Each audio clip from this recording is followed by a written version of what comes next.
안녕하세요. 종이신문으로 경제 뉴스를 전달하는 남자 종경남입니다. 그럼 오늘자 신문 리뷰를 해보도록 하겠습니다. 첫 번째 이슈는 현대차가 인도 증시에 상장한 것인데요. 인도는 세계 최대 인구 대국이자 3대 자동차 시장이라고 합니다. 첫째는 중국이고, 둘째는 미국, 셋째는 이제 인도라고 하는데요.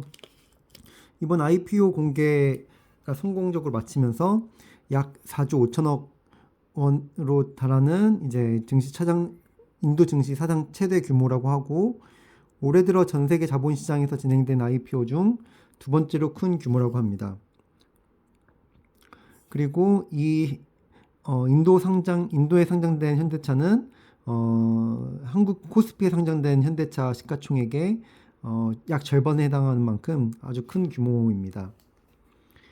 인도 증시는 미국, 중국, 일본에 이어서 세계 4위를 자랑하고 있고요. 그러다 보니까 이제 그 현대차의 앞으로 행보도 많이 이제 주목이 될 것 같습니다. 현대차는 앞으로 현대차가 지금 내연기관에서 뇌 잘 나가는데 그 전기차 분야는 아직 인도에서는 약하더라고요. 그래서 인도에서도 전기차 점유율을 끌어올리는데 집중적으로 투자할 것으로 보입니다. 다음 뉴스로 가보겠습니다.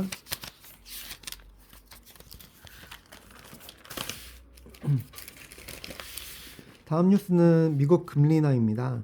미국 금리 인하 속도 조절론이 이제 확산되고 있다고 하는데요. 그에 따라서 이제 10년물 국채 금리도 3개월 내 최고라고 합니다. 미국 연방준비제도의 고위 인사들은 이제 인하 속도 조절론에 힘을 싣고 있고, 이번 올해 B컷 대신에 이제 스몰컷을 단행할 것으로 예상하는 분위기라고 합니다. 그 이유는 미국의 이제 고용 시장이 확인되면 미국 시장이 이제 뜨거운 이제 고용 시장이 확인되면서 B컷의 필요성이 약화가 됐다. 그래서 이제 크게 B컷을 하게 되면은 인플레이션이 다시 자극될 우려가 있기 때문에 이 금리 인하의 속도 조절을 한다는 이야기입니다. 참고로 이제 국채 금리는 그 금리랑 상관관계가 있거든요. 국채 값은 반비례 관계지만 금리는 금리랑 상관관계에 있습니다. 다음으로는 미국 대선에 대한 이야기입니다. 11월 5일 대선을 앞두고 약 500만 명이 넘는 유권자가 사전투표를 한 것으로 조사됐다고 하는데요. 아직 마음을 정하지 못한 유권자가 5%에 이른다고 합니다.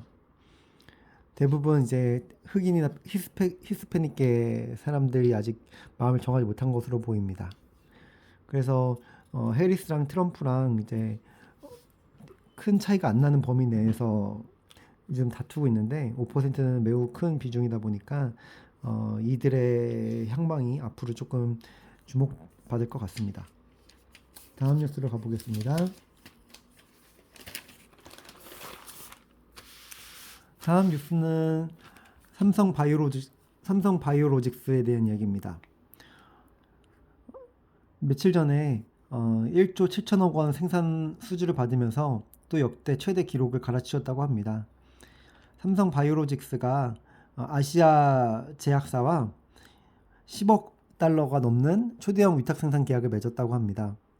이로써 누주 금액이 약 4조 원을 돌파했고요. 이 금액은 창립 이래 최대 계약으로 무려 전체 작년 수주 금액인 3조 5천억 원의 절반에 해당하는 금액이라고 합니다.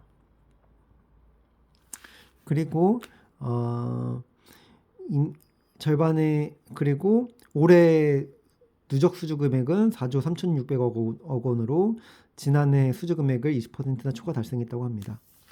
그러다 보니까 한국 증시에서 삼성 바이오로직스가 요즘 매우 상승하고 있거든요. 요즘 계속 이제 조금 어느 정도 변동성은 있지만 그래도 앞으로 꾸준히 당분간은 우상향할 것으로 예상이 됩니다.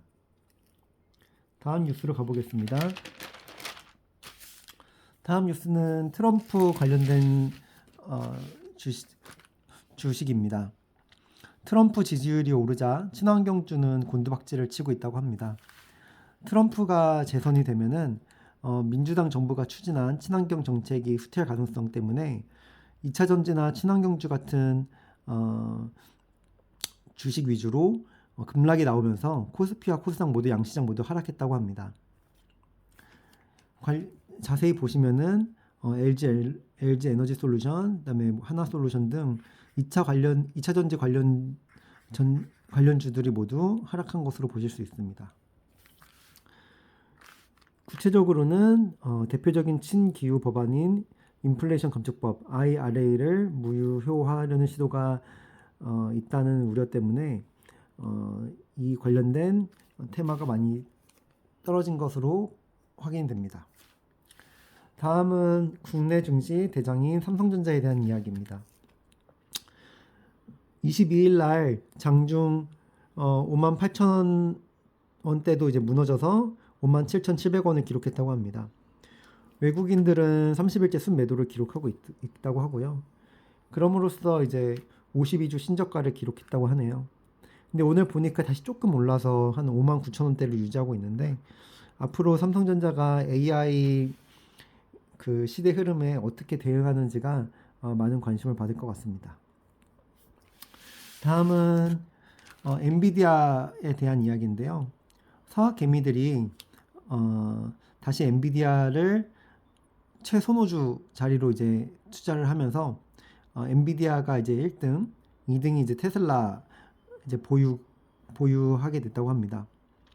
국내 투자자의 엔비디아 주식 보관 금액은 약 17조 9천억 원에 이른다고 하니까요. 매우 큰 금액이죠. 지금 이제 엔비디아가 시총 순위로 2등인데 시총 1위인 애플과도 이제 불과 700억 달러 차이로 좁혀졌다고 하고요. 또 한편 엔비디아 반면에 이제 국내 투자자들이 주가가 치솟은 엔비디아에 대해서 차익을 실현하면서 반면에 주가가 많이 떨어진 테슬라를 매입하고 있기 때문에 엔비디아가 이제 해외 주식 투자의 1위를 계속 수성할 수 있을지는 지켜봐야겠지만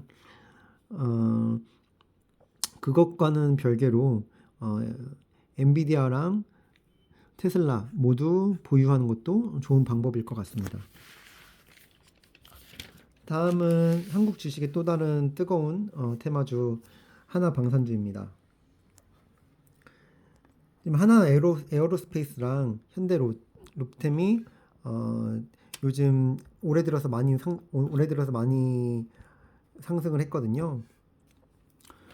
그러면서 이제 하나 자산운용이 국내 증시에 상장된 K 방산을 벤치마킹한 K 플러스 티커 종목명은 KDEF라는 종목명으로 미국 증시에 상장하기 위한 신청서를 SEC에 제출했다고 합니다. 종목 구성은 K 방산 펀드와 유사할 것으로 이제 하나 에어로스페이스, 현대 로템, 하나 오션 등이 담길 것으로 보입니다. 이제 미국 증시에 상장하게 되면은 외국인 자금 유입이 늘어나는 효과가 있기 때문에 지수 상승을 계속 이끌 수 있는 근거 중에 하나가 될 거거든요. 그리고 이제 올해 초 대비 60%가 넘었는데 앞으로 계속 더 우상향할 가능성이 있어 보일 것으로 생각됩니다.